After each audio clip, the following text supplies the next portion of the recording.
¿Dónde más iré, Dios? ¿Dónde más iré? Tienes palabras de vida eterna. ¿Dónde más iré, Dios? ¿Dónde más iré? Tienes palabras de vida eterna. ¿Dónde más iré, Dios? ¿Dónde más iré? Tienes palabras de vida eterna. ¿Dónde más iré, Dios? ¿Dónde más iré? Tienes palabras de vida eterna.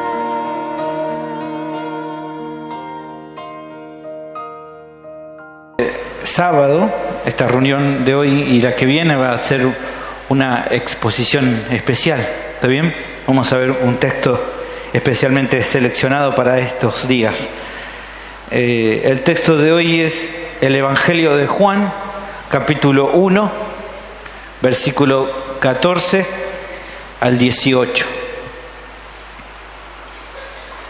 El título del sermón es El Verbo se hizo carne, el cual hoy es la primera parte.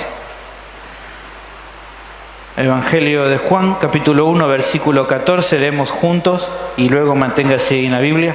Dice: y aquel Verbo fue hecho carne y habitó entre nosotros, y vimos su gloria, gloria como del unigénito del Padre, lleno de gracia y de verdad.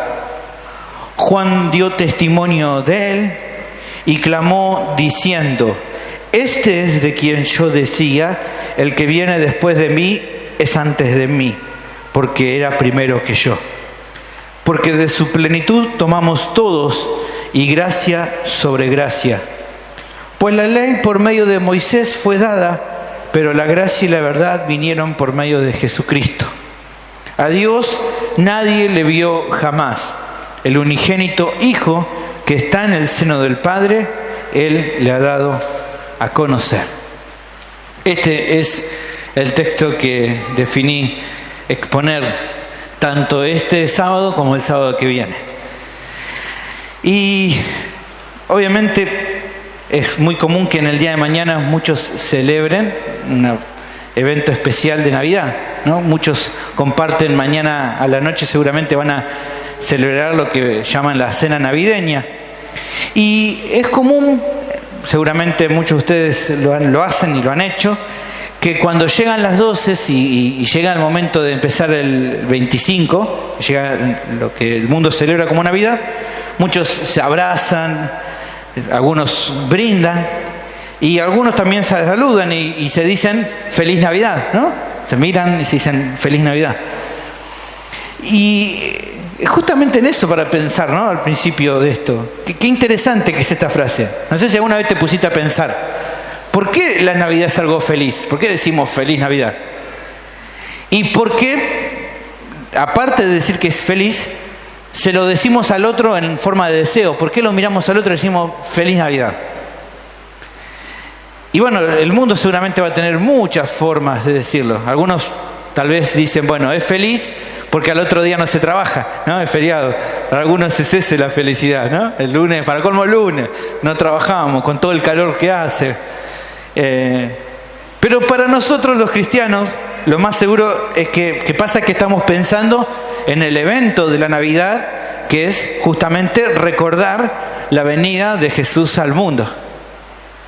Y como fue un evento hermoso ese, nos da felicidad. Y que entonces por esa alegría que sentimos al recordar a nuestro Salvador, es que queremos compartir y desear esa alegría con otro, es decir, hacerle al otro también acordar sobre ese evento y decir, bueno, que pueda ser tan feliz como yo al recordar que Jesús vino al mundo, que el Hijo de Dios vino al mundo. Entonces, compartir esa alegría nos lleva a desearle eso al otro y por eso seguramente lo decimos. Ahora, enfocándonos en que justamente Navidad es la venida del Hijo de Dios al mundo, podemos saber por medio de la Escritura que fue un hecho único. Claramente fue algo único. Y si no, podemos ver algunos detalles. Por ejemplo, fue un hecho anticipado muchos siglos antes.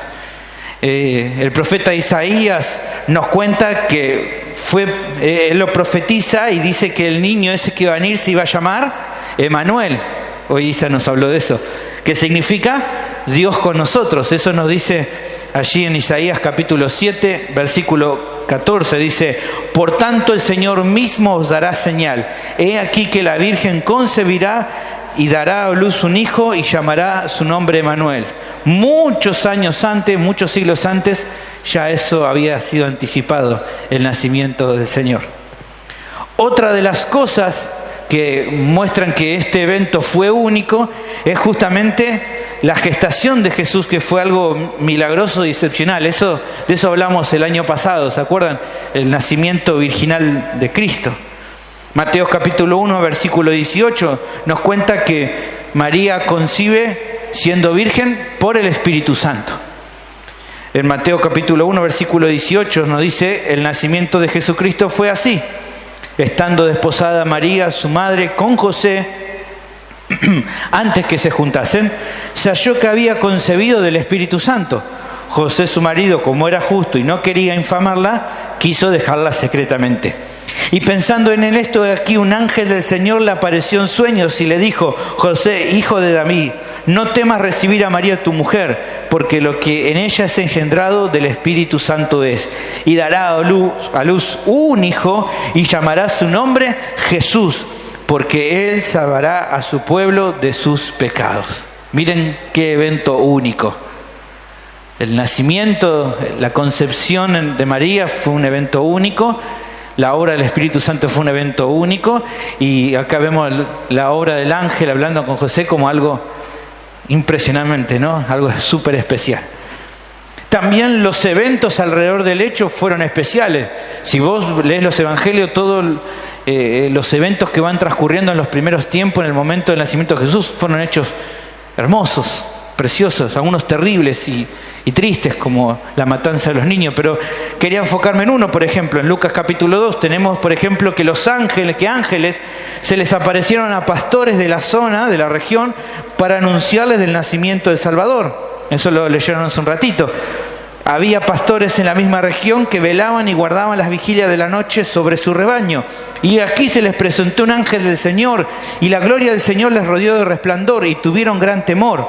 Pero el ángel les dijo: no temáis, porque he aquí os doy nuevas de gran gozo, que será para todo el pueblo, que os ha nacido hoy en la ciudad de David un Salvador, que es Cristo el Señor. Esto servirá de señal: hallaréis al niño envuelto en pañales, acostado en un pesebre. Y repentinamente apareció con el ángel una multitud de las huestes celestiales que alababan a Dios y decían: gloria a Dios en las alturas, y en la tierra paz, buena voluntad para con los hombres. Un evento especial. O sea, a ninguno de nosotros cuando nacimos apareció un ángel que dijera: en la clínica tal hay un niño que ha nacido. Y no pasó eso. Claramente que el Señor, su nacimiento fue un evento especial. Gracias. También podemos decir respecto a la venida de Cristo que de él podríamos decir que es el único niño del que se sabía el propósito de su nacimiento y también el propósito en su muerte. Isaías 53 nos habla de que el Salvador iba a poner su vida como sacrificio por el pecado. Isaías 53:10 dice: con todo esto Jehová quiso quebrantarlo, sujetándole a padecimiento.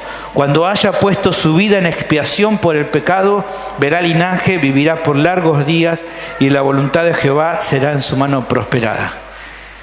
El propósito del nacimiento de este niño era su muerte. Y es algo terrible pensarlo. Por eso digo que es especial la venida del Hijo de Dios al mundo. Pero hay otro tema en el cual me quiero enfocar. No es todo esto, solamente era como una introducción para que veas la importancia de la venida del Hijo de Dios al mundo. Me quiero enfocar en uno especialmente, en otra cosa importante en esto, que es la encarnación del Hijo de Dios. Hoy temprano nos decía que Navidad significa encarnación. Y es justamente en eso donde quiero pararme hoy. La encarnación del Hijo de Dios. O dicho de una manera más simple o más fácil, que Dios se hizo carne. Y el Evangelio de Juan justamente tiene por un lado el propósito de demostrarnos esta verdad, de que Dios se hizo carne. Puntualmente, el apóstol, concluyendo el Evangelio de aquí que estamos leyendo, nos dice que el propósito de lo que escribió, de todo lo que escribió el Evangelio, ¿cuál era? En Juan 20:31 nos dice que creamos que Jesús es el Cristo, ¿quién? El Hijo de Dios, y que creyendo tengamos vida en su nombre. Ese es el propósito entonces, demostrarnos que verdaderamente este Jesús era el Hijo de Dios, que era Dios. Y el texto entonces que te voy a exponer, si viste y te diste cuenta, está en el comienzo del Evangelio y es como una introducción a todo lo que luego Juan va a decir. Juan va a desarrollar varios hechos puntuales de la vida y la obra de Cristo, apuntando al propósito de que pueda demostrar de que Jesús es el Cristo, el Hijo de Dios, y que creyendo en Él sepan que tienen vida eterna. Ahora, imagínense que cuando él escribió, ya pasaron varios años, él está meditando en todo lo que vivió estando con el Señor, y entonces antes de empezar a escribir, él da una introducción, ¿no? Es como vieron en esas películas donde muchas veces cuando va a comenzar todo hay como una voz en off, ¿no? Que no se ve a quién habla, pero alguien habla y empieza a relatar cosas. Bueno, de una manera así parecida, Juan empieza a dar primero una introducción con un resumen de todo lo que va a hablar después. Y entonces Juan 1, versículo 1 al 18 es todo una introducción preciosa del cual nosotros nos vamos a enfocar en los últimos versículos. Inspirado por el Espíritu Santo, el apóstol va a hacer un recordatorio de todo lo que vio y va a testificar entonces que el carpintero de Nazaret no era un hombre como cualquier otro, sino que, como dice desde el versículo 1, capítulo 1, versículo 1, y el Verbo, o sea, Jesús, era Dios. Él está en estos versículos del 1 al 18 diciendo algo así más o menos. Yo les testifico que Jesús es el Dios, el Verbo hecho carne, y que Él vino al mundo para salvar por medio de su sacrificio a todos los que creen en Él. Todo lo que voy a escribir a partir de aquí va a ser demostrarle que lo que digo es total y absolutamente cierto. Él va a testificarnos que realmente entre nosotros estuvo el Verbo de Dios. Y nadie mejor que Juan justamente para darnos este testimonio. ¿Por qué? Bueno, si podemos decir de una manera, entre los 12 discípulos, Pedro fue como el que tomamos a la posta, ¿no? Del liderazgo. ¿Se acuerdan que cuando había un problema, una situación, siempre Pedro era el que iba al frente a hablar siempre, ¿no? Y bueno, lo que Pedro fue, por así decirlo, en lo que es el liderazgo de los 12, lo que Pedro tuvo como liderazgo, el apóstol Juan lo tuvo de intimidad con el Señor. Fue el apóstol que estuvo en más intimidad con Él, el que más cerquita estaba.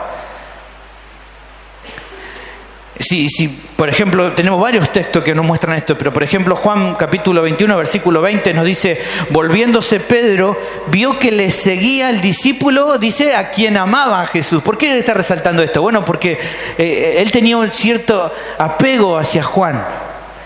Y también que habla, el mismo que en la cena se había recostado al lado de él y le había dicho: Señor, ¿quién es el que te ha de entregar? ¿Se acuerdan ese momento? El Señor había dicho que alguien le iba a entregar, y entonces Pedro, el líder, le hace seña como a Juan diciendo: preguntarle qué está queriendo decir, ¿no? ¿Y dónde estaba Juan? Juan estaba recostado sobre el Señor, ¿no? Había un afecto hacia él. Y entonces Juan es el que le pregunta. Y es entonces nadie mejor que Juan el que podría contarnos con certeza sobre la persona de Jesucristo, porque él fue el testigo tal vez principal que estuvo con él. Por eso él se enfoca en contarnos la verdad más esencial de los evangelios. ¿Qué cosa? Que Jesús es el Dios encarnado. ¿Qué mejor que él nos puede contar? Porque fue el testigo de primera mano, el testigo más íntimo que tenemos para que nos cuente sobre Jesús. Qué precioso, qué privilegio habrá tenido Juan de estar ahí con el Señor. Igual quédate tranquilo que un día también lo vamos a estar con él.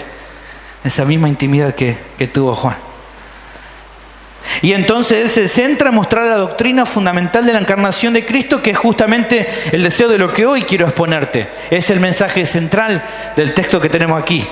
El tema de hoy es que la encarnación de Jesús, el Hijo de Dios, es una verdad central en la historia de la redención. Eso es el tema que tenemos, Juan capítulo 1, versículo 14 al 18. ¿Cómo podemos saberlo? Bueno, el texto nos da 3 motivos por el cual podemos saber que es una verdad esencial, de los cuales por razones de tiempo, hoy solamente vamos a ver la primera de los motivos. Solamente hoy nos vamos a enfocar en el versículo 14. Pensé que iba a poder hacerlo en un solo sermón, pero el versículo 14 solo es precioso, hermano. Tenemos tanta riqueza en él que te animo a que me sigas en la exposición y vas a ver qué precioso que es aquí lo que Juan está testificando. Te decía que entonces vamos a ver uno solo de los motivos hoy, y es el que vamos a ver ahora, que es que podemos saber de la importancia de la encarnación de Jesús justamente por lo singular que fue esto, por lo especial, por algo único que pasó en ese evento. Como recién te dije en la introducción, el apóstol comienza diciendo en Juan 1:1, lo tenés ahí, ¿no? Estás en el texto, diciendo que el verbo era Dios. En griego la palabra que utiliza para verbo es la palabra logos. Y tal vez haya personas que no entienden bien a qué se refiere con esto de logos. Para decirlo de una manera sencilla, llamar a Jesús el verbo de Dios es explicar que Jesús es la revelación final de quién es Dios. Tal como para los judíos esto era muy claro, para nosotros no tanto esto del verbo, de lo que es las palabras. Pero para decirlo de una manera sencilla, es muy probable que vos entiendas que por medio de tus palabras, de lo que vos hablás, se sepa mucho de quién vos sos. No sé si te pasa, cuando hablas con una persona, a medida que vas hablando con la persona, más cuando la otra persona te habla, no tanto vos, sino que la otra persona te habla, vas comprendiendo cómo es esa persona, qué cosas le gustan, qué cosas no le gustan, cómo se siente, qué conocimiento tiene. Vas conociendo muchos rasgos de la persona. Para los judíos, las palabras eran fundamental para conocer la mente de las personas. Entonces, pensando en ese principio, es que entonces se define a Jesús como el logos, como el verbo, dándonos a entender que por medio de Jesús conocemos a la mente, lo que es Dios. La mente de Dios es conocido por medio, dijimos, de la palabra. Bueno, entonces de esa manera Juan dice, si la mente se conoce por medio de la palabra, Jesús es el verbo, es la palabra de Dios. De ahí que, por ejemplo, nos muestre que Hebreos capítulo 1, versículo 1 y 2, nos habla de Dios hablando. Dios, habiendo hablado muchas veces, o sea, se da a conocer de diferentes formas. En otro tiempo, por medio de, por ejemplo, los profetas nos cuentan cosas de la mente de Dios. ¿Se acuerdan cuando hablamos de esto en Corintios? Los profetas nos cuentan, nos revelan cosas que están en la mente de Dios, el mensaje de Dios para nosotros, lo que Dios está pensando. Bueno, ahora dice Hebreos, el autor de Hebreos, en los postreros tiempos nos ha hablado ¿por quién? Por el Hijo. La revelación final, la última, la más clara que tenemos de quién es Dios es por medio que nos ha hablado de el Hijo, la palabra encarnada. Él vino y nos dijo cómo es Dios. Es terrible eso. Eso es más o menos la idea de por qué Juan define a Jesús como el verbo. Pero no solamente esto. Si Dios, como sabemos, hizo el mundo por medio de su palabra, quiere decir entonces que todo el universo le debe su existencia y su permanencia justamente a Cristo. Colosenses capítulo 1, versículo 16 y 17 dice, porque en Él, hablando de Jesús, fueron creadas todas las cosas que hay en los cielos y las que hay en la tierra, visibles e invisibles, sean tronos, sean dominios, sean principados, sean potestades. Todo fue creado por medio de ¿quién? Del Verbo y para el Verbo. Y más, en Él en el Verbo, que es antes de todas las cosas, y todas las cosas en Él subsisten, se mantienen. Entonces todo lo que está vivo, todo lo que está en el universo le debe su existencia ¿a quién? A Cristo. Es algo que nuestra mente no puede comprenderlo con total claridad. Y está bien que así siga, porque justamente al estudiarlo y meditarlo es que nos asombramos y nuestro espíritu puede adorar a Dios. Ahora bien, hablando de este Verbo y habiendo declarado que el Verbo era Dios en Juan 1:1, es ahora en el versículo 14 donde estamos, que nos dice algo todavía más maravilloso. ¿Qué es? Y aquel Verbo que dice fue hecho carne. El Verbo de Dios, Dios se hizo carne. El texto justamente nos da la declaración, creo que más grande que encontramos en toda la Biblia, que tenemos acerca de la humanidad del Hijo de Dios. Jesús, la segunda persona de la Trinidad que se vistió de humanidad. Él era totalmente Dios desde la eternidad, pero desde su concepción en el vientre de María, ahora también es totalmente hombre. De ahí que en 1 de Timoteo capítulo 3 versículo 16 dice el apóstol Pablo: indiscutiblemente grande es el misterio de la piedad. Y la primera frase es lo que acabo de decir Juan, lo mismo: Dios fue manifestado en carne. ¿Quién? ¿Por medio de quién? De Cristo, el Verbo.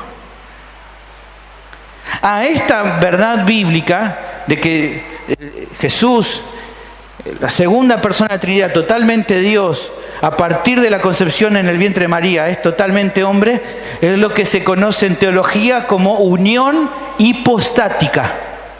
¿Está bien? Cuando escuchas esta palabra medio rara de unión hipostática, significa eso: la unión de dos naturalezas en una sola persona. Algo que en nuestra mente nuevamente tampoco llegamos a comprender, pero que es cierto. ¿Por qué? Porque la Biblia no miente. Filipenses capítulo 2, versículos 6 al 8 nos enseña un poquito más sobre esto. Dice: el cual, está hablando de Jesús, siendo en forma de Dios, o sea, siendo esta idea de forma es algo que es propio de su persona. Jesús era Dios. No estimó el ser igual a Dios como cosa que aferrarse, sino que se despojó a sí mismo, tomando forma de siervo. O sea, a la propiedad que ya tenía, que era ¿qué cosa? Dios, ahora se le agrega otra propiedad sin abandonar la que ya tenía, que es hombre. Sin dejar de ser Dios, ahora también en Él está 100% de humanidad. Hecho semejante a los hombres, sigue el texto ahí, y estando en la condición de hombre se humilló a sí mismo. Quisiera tal vez, ustedes saben que me gusta a veces utilizar ilustraciones, ¿no?, para intentar hacerles comprender mejor esto, pero realmente en esto no hay forma de cómo ilustrarlo. A veces dice, bueno, y si utilizamos el agua y el coso, o si utilizamos el... No, hermano, no podemos utilizar nada, porque no está en nosotros poder entender esta verdad. Y es muy probable que si intentara usar algo, seguramente terminara diciendo alguna herejía o alguna cosa rara. Así que lo mejor que podemos hacer con esto es entender sencillamente que no hay nada ni nadie comparable a Dios. Es que entonces Él, cuando decidió presentarse a sí mismo, lo hizo de la siguiente forma. En Éxodo 3:14, ¿qué dijo sobre Él? ¿Cómo se presentó? ¿Qué dijo? Yo soy el que soy. O sea, Él está diciendo, no hay nadie como yo. ¿A qué me pueden comparar? A nadie. ¿A qué me puedo comparar? A nadie. Yo soy el que soy. No me comparen a nadie. No hagan imágenes de mí, porque nada de eso se va a comparar. El único que va a darle a conocer cómo soy es Jesús. Ahora, habiendo dado tal definición de la persona de Cristo, es que entonces ahora sí el apóstol empieza a hablar y a contarnos con más intimidad sobre la persona. Y está bueno que él haya hecho esto, porque él te dice, para que vos entiendas todas las cosas que él hizo, tenés que entender primeramente de quién te estoy hablando. Todo lo que él hizo se debía de que él no era como cualquier hombre. Lo mirabas así y era un ser humano, no tenía algo especial. A veces en las películas de Hollywood utilizan como no un hombre así como más bonito, más lindo, como más fachero, pero el Señor era como cualquier hombre. Lo especial no estaba en su fisonomía, sino en las cosas que decía, en las cosas que hacía. Eso lo hacía hermoso. Por eso él tiene que aclarar y decir todo lo que dijo, para que entonces ahora pueda decir, ¿entendieron de quién estoy hablando? Bueno, ahora van a entender por qué pasaba todo lo que pasaba. Si hizo todo lo que hizo, si habló todo lo que habló, si actuó como actuó, es porque era el Verbo. En otra parte, ¿se acuerdan? Los discípulos estaban con él en la barca, la tormenta que se sujetó y el Señor que estaba cansado, era un hombre, pero de repente se para y le dice, Señor, despertate, no vamos a morir. Y él que dice, cállate, enmudece. Y la tormenta paró. ¿Y cuál fue la pregunta se hicieron los discípulos? ¿Quién es este que aún el viento y el mar le obedecen? ¿Quién era? El Verbo. Solamente Dios podía haber hecho algo así. Y entendiendo entonces eso, es que entonces ahora dice en nuestro texto, el Verbo que se hizo carne habitó entre nosotros. Y aclara, y vimos su gloria, gloria como del unigénito del Padre, lleno de gracia y de verdad. Y en esto nos vamos a enfocar en todo lo que queda en el resto del sermón de hoy. ¿Qué quiere decir con esto? Que habitó entre nosotros. Lo que se nos está diciendo por un lado aquí con que habitó es que el Verbo extendió su morada o su tienda a la tierra. Puso su tienda, la extendió a la tierra. En algunas versiones, como por ejemplo la Biblia textual, utilizan una palabra un poquito más difícil. Dicen que el Verbo tabernaculizó, una palabra un poquito más difícil. O sea que puso su tabernáculo con nosotros. Ahora, para el pensamiento judío esta afirmación es impresionante. ¿Por qué? Porque el tabernáculo representaba la morada de Dios. El Dios eterno en medio de su pueblo. Tal era la gloria del tabernáculo, primero en el tabernáculo de Moisés y luego en el templo de Salomón, que la gloria que había en aquel lugar hacía que nadie se podía acercar. Había un velo que cubría. El sumo sacerdote una sola vez al año podía entrar. Pero, aunque era así antes del Señor, ahora vemos maravillosamente en la persona de Cristo a la gloria magnífica del Todopoderoso, ese que nadie podía entrar en su presencia. Ahora la gloria del Dios eterno caminando por tierra de Palestina. Dios mostró, como dice Juan, su gloria por medio de ¿quién? De Jesús.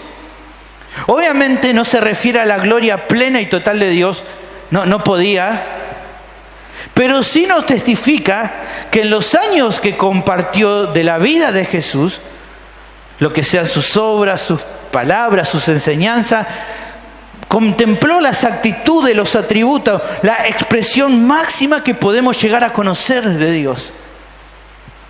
Colosenses capítulo 1, versículo 15, ¿qué nos dice respecto de Jesús? Él es la imagen del Dios invisible. A Dios nadie lo puede ver, pero Él lo reveló.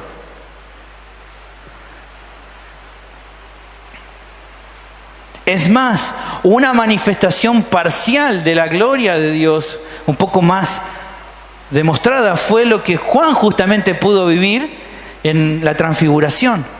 Mateo capítulo 17, versículo 1 y 2, nos muestra que temporalmente el Señor mostró un poco de su gloria. Dice Mateo 17, 1, 6 días después Jesús tomó a Pedro, a Jacobo y a Juan su hermano, y los llevó aparte a un monte alto y se transfiguró delante de ellos y resplandeció su rostro como el sol y sus vestidos se hicieron blancos como la luz. ¡Wow! Algo temporal, pero solo un anticipo del Cristo glorioso que un día todo ojo va a ver. Un día el Señor va a venir con poder. Ya no como ese hombre que parecía tan común, sino el Cristo glorioso en gloria y poder. Tal va a ser su resplandor, hermanos, que la nueva Jerusalén, cuando esté un día con su pueblo, ya dice la palabra de Dios en Apocalipsis, no va a hacer falta al sol que alumbre, porque dice que Cristo mismo será su lumbrera. Tal será el resplandor de su gloria que ya no va a hacer falta que el sol alumbre. Apocalipsis 21, 23 dice esto, hablando de la ciudad. La ciudad, hablando de la nueva Jerusalén, no tiene necesidad de sol ni de luna que brillen en ella, porque la gloria de Dios la ilumina. ¿Y quién? El Cordero es su lumbrera.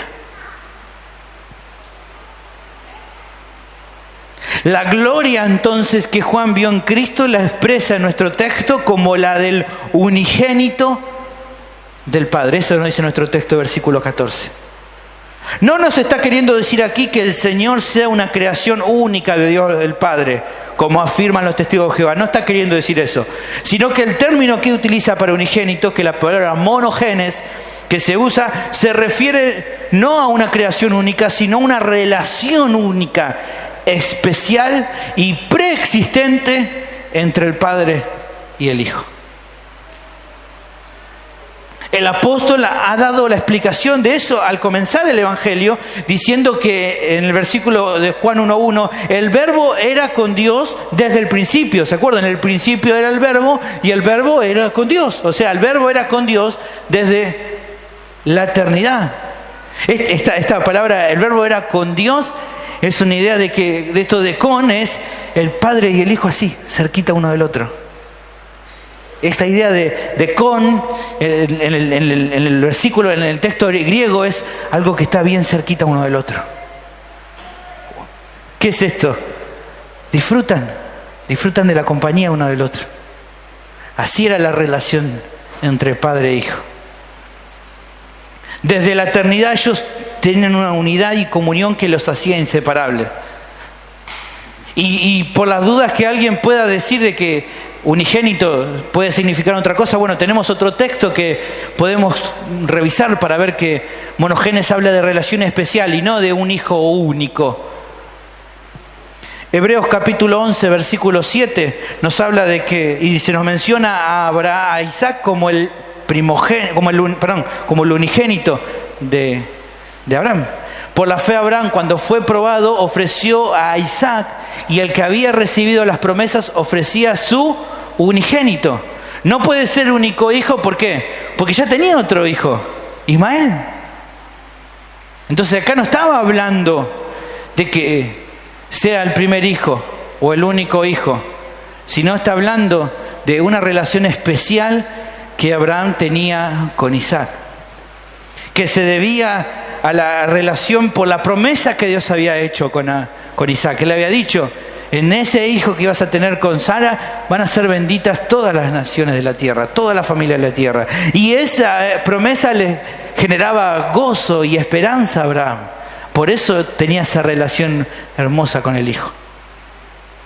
La gloria de esa bendita comunión entre el Padre y el Hijo es lo que también Juan define como la gloria que el Señor mostró. El Señor mostró la gloria de esa relación única y especial que había entre el Padre y el Hijo. O sea que siendo uno, los atributos divinos del Padre e Hijo están compartidos, lo que está en uno está en el otro. O sea que en el verbo que se hizo carne, Juan pudo ver y conocer la esencia del único Dios, porque en Cristo habita toda la plenitud de la deidad, como nos dice Colosenses capítulo 2, versículo 9. En Él habita corporalmente toda la plenitud de deidad. Todos los atributos del Padre son todos los atributos que hay en el Hijo, porque ambos son el único Dios.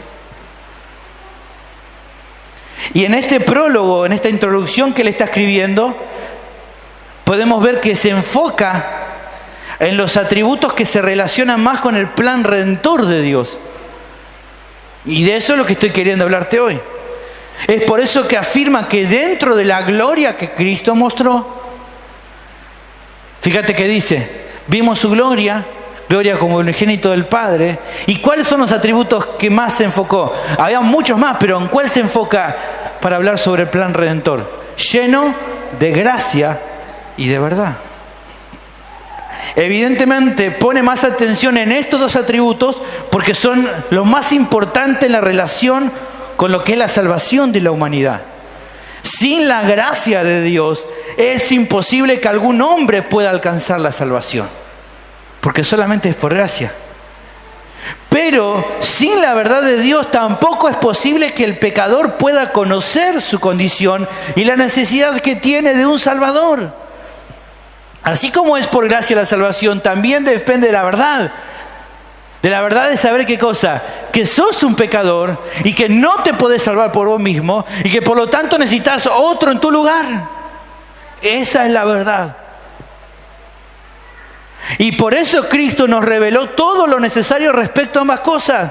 Él se centró en mostrarnos la gracia de Dios y todo lo que hizo enfocó a eso, y también se enfocó en mostrar la verdad de Dios. ¿Por qué? Porque necesitábamos de ambas cosas para conocer el plan de salvación que Dios había orquestado. Juan 3:16 nos sirve también como un ejemplo de lo que acabo de decir, ¿se acuerdan? De tal manera amó Dios al mundo que ha dado su Hijo unigénito. ¿Eso qué es? Gracia. ¿Pero qué dice? Para que todo aquel que en Él cree no se pierda, mas tenga vida eterna. ¿Eso qué es? Verdad. Gracia y verdad.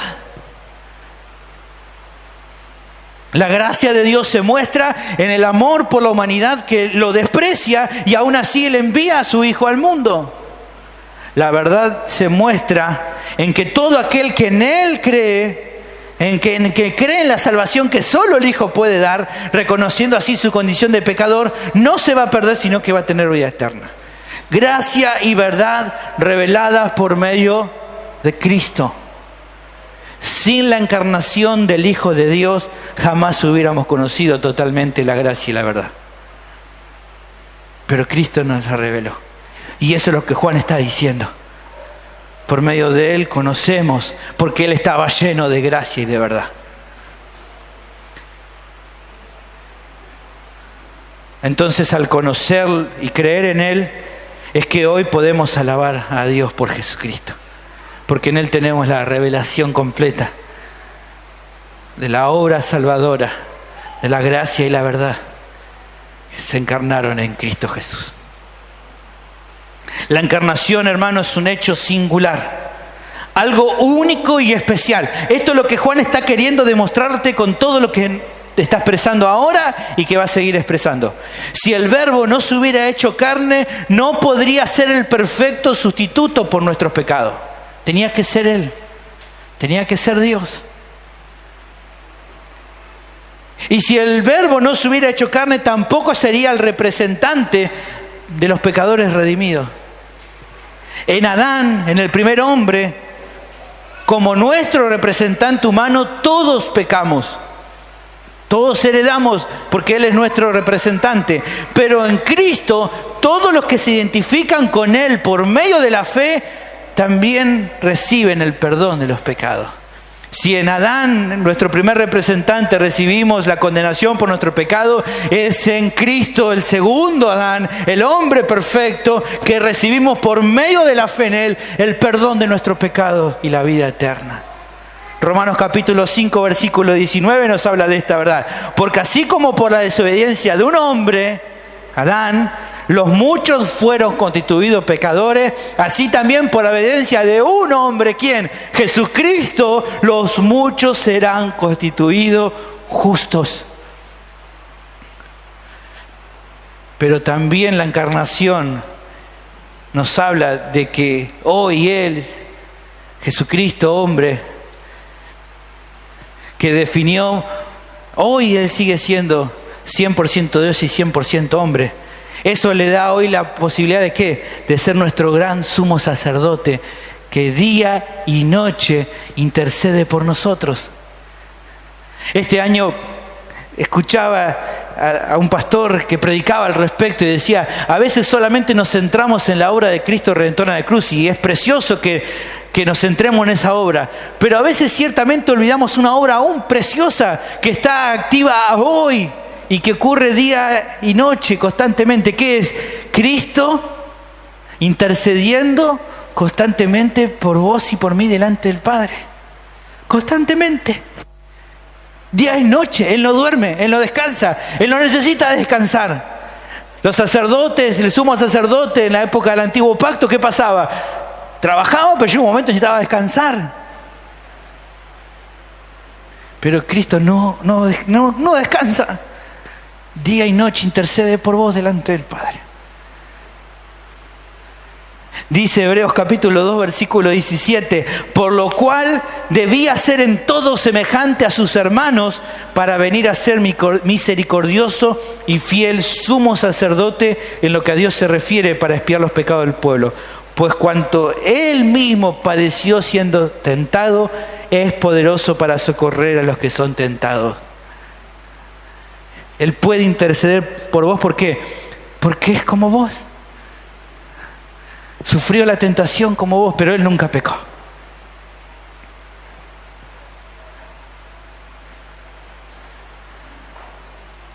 Pero también, hermanos, podemos ver que en la encarnación vamos a encontrar la humildad del Señor,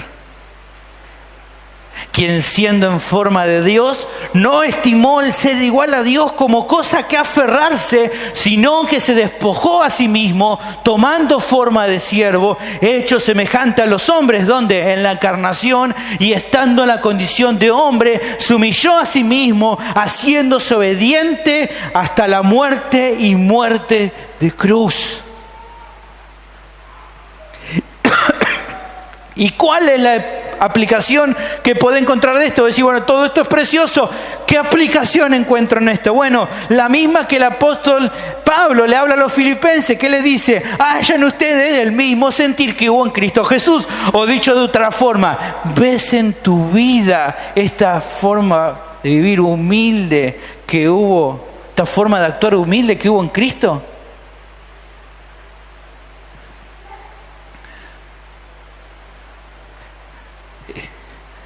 ¿Ves en vos? Pablo le dijo a los filipenses, hayan ustedes ese mismo sentir que hubo en Cristo. La misma humildad que hubo en Él, que hayan ustedes. Mi pregunta hoy es para vos. ¿Hay esa misma humildad en vos?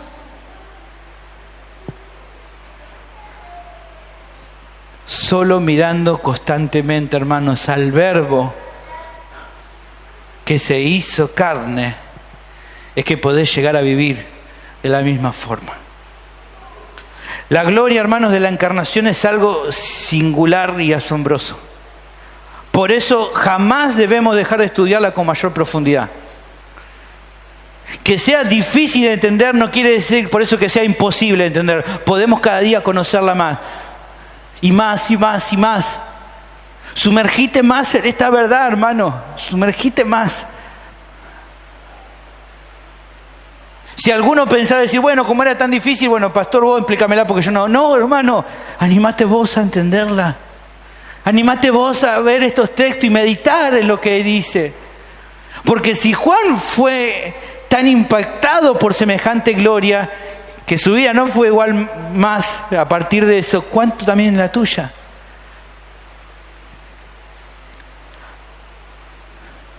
Y tanto lo impactó, y tan importante vio entender que debía defender esta doctrina, que vemos luego al final de su vida,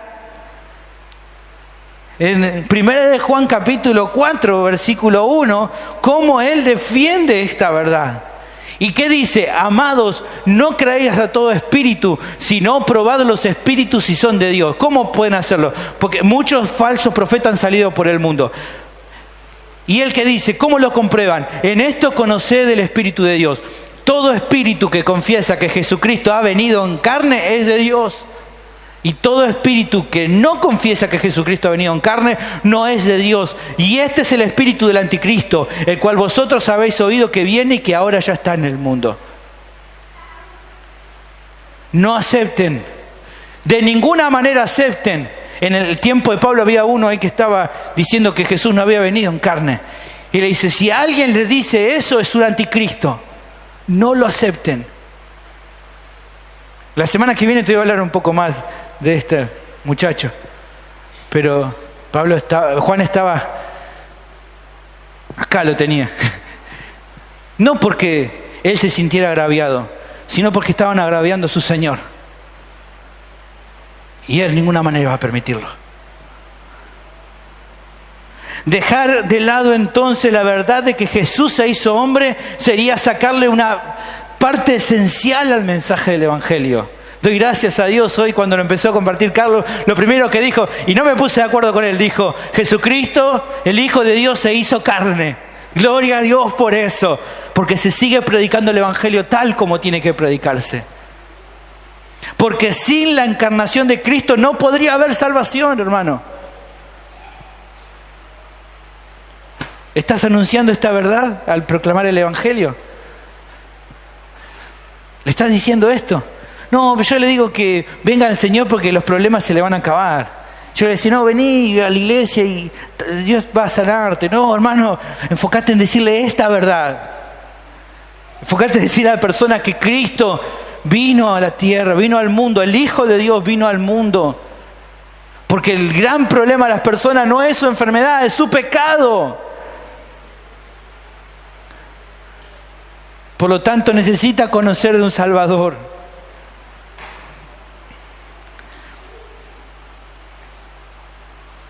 La gracia y la verdad son los atributos que el apóstol define resaltar en la obra de Cristo. Es importante notar que esos atributos que estaban tan claros en Jesús son atributos que nosotros pueden estar. Tenés que andar en gracia. ¿Se acuerdan cómo de gracia recibieron? De gracia anden. Actúen con gracia con los demás, de acuerdo a la misma gracia que recibieron. Y actúen viviendo en la verdad, como hablamos la vez pasada, en integridad. Defendiendo la verdad y andando en verdad. Porque así anduvo nuestro Señor. La pregunta que te hago, ¿estas características, hermano, se ven en tu vida? ¿Sos una persona llena de gracia? ¿Sos una persona en la cual se ve la verdad y la integridad?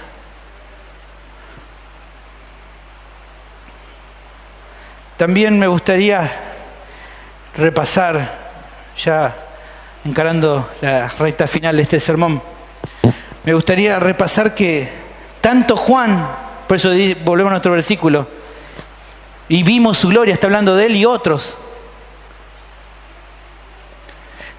Y él está diciendo aquí, y está bueno que repasemos, que tanto él como el resto de los testigos, de los cuales algunos vamos a hablar en el siguiente sermón de esta serie, la segunda parte, dice que vieron la gloria del Verbo. Es interesante ver el término que utiliza acá para vimos. Es la palabra theaomai, que no es simplemente mirar, bueno, lo vimos ahí estaba, lo observamos. No, hermano. Esta palabra que utiliza acá es observar algo con asombro. Contemplar algo y quedar, wow. El diccionario no dice eso, esto lo agregué yo, pero es esa la intención. Cuando él dice, vimos su gloria, lo vimos y quedamos maravillados. Esto fue lo que experimentaron los que estuvieron y disfrutaron de la presencia del Señor. Primera de Juan capítulo 1, versículo 1, utiliza de vuelta esta palabra y ahí se ve con más claridad. Fíjate que dice, lo que era desde el principio, lo que hemos oído, lo que hemos visto con nuestros ojos, y que dice, lo que hemos contemplado y palparon nuestras manos tocante al Verbo de vida. De la misma manera, hoy, hermanos, podés deleitarte en conocerlo más a Cristo por medio de la palabra de Dios, de la Biblia. Hoy podés contemplarlo también.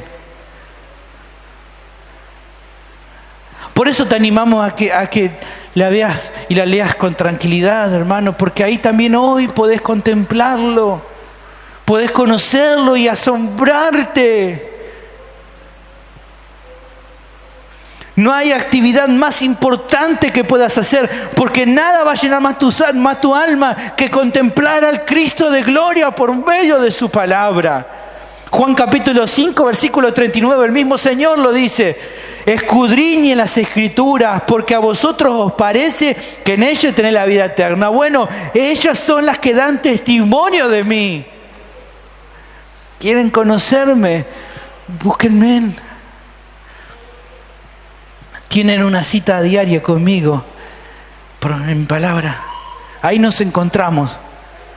Ahí los espero. Ahí van a conocer, hermano, la preciosura del Salvador Jesucristo. Animate a contemplar la gloria de Jesucristo para que eso quebrante tu corazón y te haga también más parecido a Él. Por último, también es conveniente animar a aquellos que todavía no han conocido nada del verbo de Dios. Tal vez de oídas lo escuchaste por ahí, que alguien te predicó y te habló de esto. Que puedan acercarse a la gloria del Salvador, que dejó el cielo para venir al mundo y cargar sobre él toda la ira de Dios por los pecados. Mirá la gloria de la humillación de Cristo, que se entregó y murió en la cruz por tus pecados. Acércate con fe a Él, arrepentidos por tus pecados, y vas a alcanzar el perdón de tus pecados y la vida eterna. No lo pospongas más. Oremos, hermanos.